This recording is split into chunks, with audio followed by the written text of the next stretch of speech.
Thank you, Jane, and thanks everybody for taking the time to listen. Now, Jane tells me I've got to set myself a timer because I've got 10 minutes and she thinks I tend to gab on a little too much. So let's go. When the duck starts squawking, I need to stop squawking. 10 minutes isn't a lot to tell you, a lot of time to tell you about the company, but I hope what I will do in 10 minutes is encourage you to have a look at the company. In fact, in these 10 minutes, I'd like to encourage you to have a look at the financial advice sector overall, because it's been much maligned in the wake of the Royal Commission. If we go back to 2018, much maligned, and a lot of people have turned their backs on it. And I'm here today to encourage you to now have a deep dive into the sector, and particularly to have a deep dive into WTL, WT Financial Group. To do that, what I'm going to talk to today is a little bit along the lines of what you'll find in our presentation. So if you scan the QR code and click on the WTL one, you'll find the presentation there. So if anything I have today resonates, please have a look at that in the first instance. And if you'd like to know more about the company, organise a one-on-one chat, reach out to Jane. She'll give you our contact details and organise for us to do that. So let's talk about the company to start with. What does WT Financial Group do? For those of you that don't know the financial services sector, for financial advisors to operate in Australia, they need to be attached to an Australian financial services licence. And essentially what our business is it's a licensing business. We hold 4 Australian financial services licences under the brand names Sentry, Synchron, Wealth Today and Millennium 3. We've built this network through acquisition that we commenced on our acquisition strategy back in 2018 in the wake of the Royal Commission. We did what my chairman described to me at the time was took a bunch of money and we ran into a burning building. Because if you dial your minds back to 2018, the newspapers were full of a whole bunch of negative press that was coming out of the Royal Commission around companies like AMP and National Australia Bank and Commonwealth Bank, etc., and all of these misdemeanours and other crimes and malfeasance that had been committed by these big brand names against consumers. And what had happened in Australia is we'd seen what used to be privately owned advice networks acquired by essentially banks and insurers who had bought those networks up and used them as distribution to distribute their own products. And really that's what led to financial services reform going back to 2012, and then the Royal Commission. The government was concerned, and rightly so in many cases, that financial advice was really just sales masquerading as advice. And we saw an opportunity in the wake of the Royal Commission. We thought that the vertically integrated model that had emerged was going to disintegrate, and indeed it did, and that's what set us on the path from originally being a retail-focused business to being an acquirer of these advice networks. So what's an advice network look like? Well, we provide the licensing, we provide the training, we provide all of the business infrastructure for a whole bunch of independently owned practices to operate under our licences.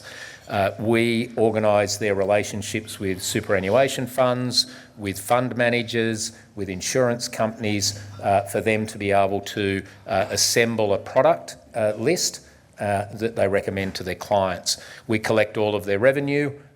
When you look at our revenue, you'll see we have a very high revenue number and what seems to be, in percentage terms, a relatively low EBIT number, for example. So if you look at our revenue for last year, as I think we had around $180 million in revenue, we had an EBIT of about 5.8 million. And you'd go, well, Jesus, Keith, you're doing a lousy job there, mate. What sort of EBIT ratio is that? The reality of it is, of that 180 million, that is all of the revenue that the advisors are earning from their clients plus their commissions. But it all needs to come through our systems. So technically, under accounting standards, it all gets booked as our revenue. Now, we share in the gross revenue of the advisors. This is how we earn our money. Advisors collect money from their commissions from insurance companies. They collect money, they charge fees to their clients. We collect it all. We keep a percentage of it. That averages around 4.8%. And we also charge them a bunch of base fees. So if you look at any sort of, if you look, say we did $200 million worth of revenue, our net revenue, if you like, out of $200 million would probably be around $22 million.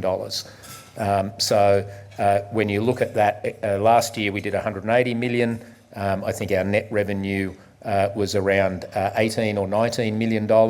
So our EBIT at just sort of 6 starts to look like a better EBIT ratio.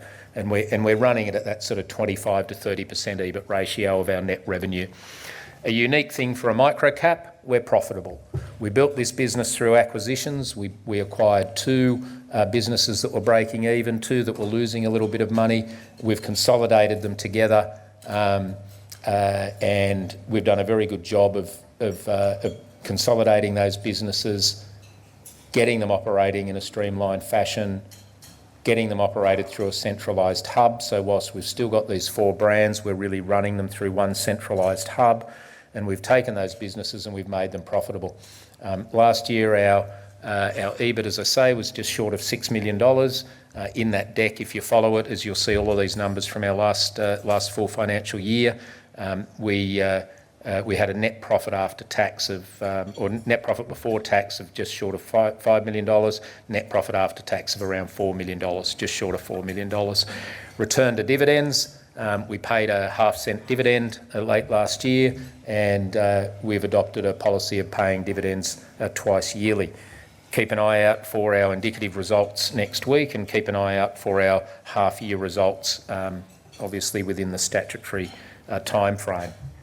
I'd say to you, people have turned their back on the industry back in 2018, or the sector back in 2018, because they were worried about all the negative press around the Royal Commission and wondered why all of the banks and insurers were fleeing the space.